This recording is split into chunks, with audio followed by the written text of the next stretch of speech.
It goes in and then up through the top of the neck, across the chest, then back down into his heart. That's how they sort of give him his IV medicine.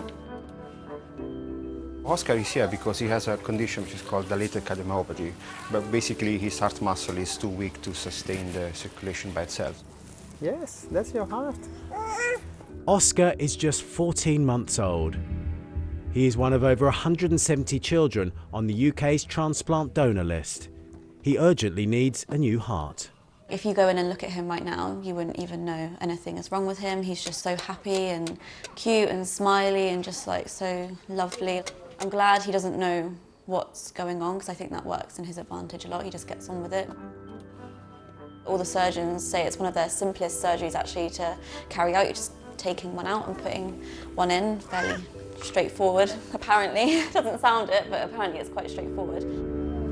It's just waiting, and it's very likely he will slowly deteriorate eventually. It's just not knowing when. For 13-year-old Grace, her own wait finally came to an end when she received a healthy heart of her own.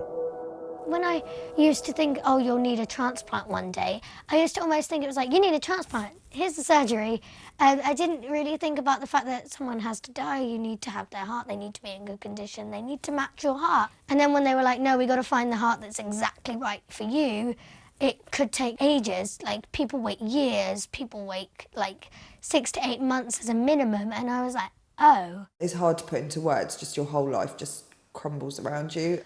Then having to be strong for her and tell her that that's it, and try not to scare her when inside you're absolutely terrified. Months after Grace was added to the urgent list, her mum received an early morning call. Wouldn't let myself believe that it was going to happen because it just seemed too good to be true.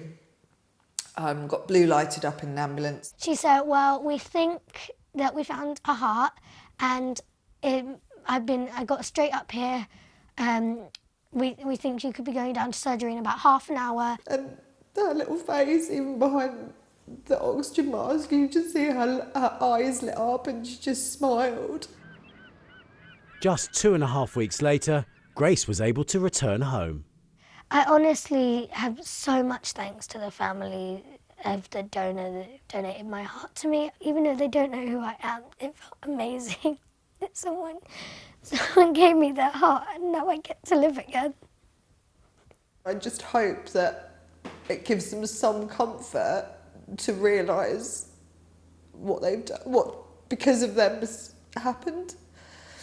I've now got my little girl back and she's like already grabbing her life with both hands, and she knows that she's been given a gift and she's not going to waste it.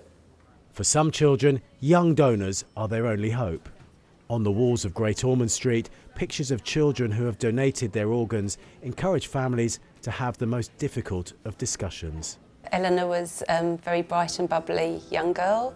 She did well at school, she loved life, she just loved to laugh really, she really enjoyed life. When the accident happened, she was 14. She was coming home from an Indian meal with some friends. It had been one of her friend's 16th birthday, and a young driver lost control of his car and mounted the pavement and went into her and her friends. There were about 16 teenagers injured, about 7 of them very seriously, but she was the only one that lost her life. Eleanor's kidneys and heart valves were donated, improving the health of 2 women and saving the lives of 2 young boys. I'm thrilled that families aren't going through what we went through, because it's horrific. It doesn't cure the pain, but it is of some comfort. Other people are living their lives, they're having their birthdays and holidays and hugs, and they can do that because of Eleanor, and I think she'd be thrilled to know that, actually. Back on Bear Ward, it's just another day for Oscar. He's just used to it now. Like when the doctors come and like listen to his heart, he's like trying to help them and take the stethoscope off of them. But no, he really doesn't mind. It's just normal for him. He doesn't really know any different. He's gonna put it on. He's gonna be a doctor one day. He definitely is. Right now we've got 30 children waiting for a new heart, and we know unfortunately that 25% of them will die before they actually receive that. There remains an inherent imbalance between donor scarcity and then demand in terms of recipients. And so there's an ever-present need to actually maintain it within the public's consciousness. While donations from adults have been increasing in recent years, the number of child donors hasn't changed in a decade. So the NHS's Blood and Transplant Service is launching its first ever paediatric strategy aimed at ensuring more bereaved parents are offered the choice to donate and are properly supported through the process. I remain humbled every time I get an offer, because it means ultimately that a family in a desperately, emotionally fraught time has thought to be so generous as to give an organ away to help and benefit someone else. I've had to think about organ donation for Oscar occasionally, because when he deteriorated badly, I honestly didn't think he was going to make it, and I at one point thought, you know, he's going to be the one that ends up saving someone else, not the other way around, and that was really hard, but I know that's what I would want him to donate his organs if the worst was to ever happen.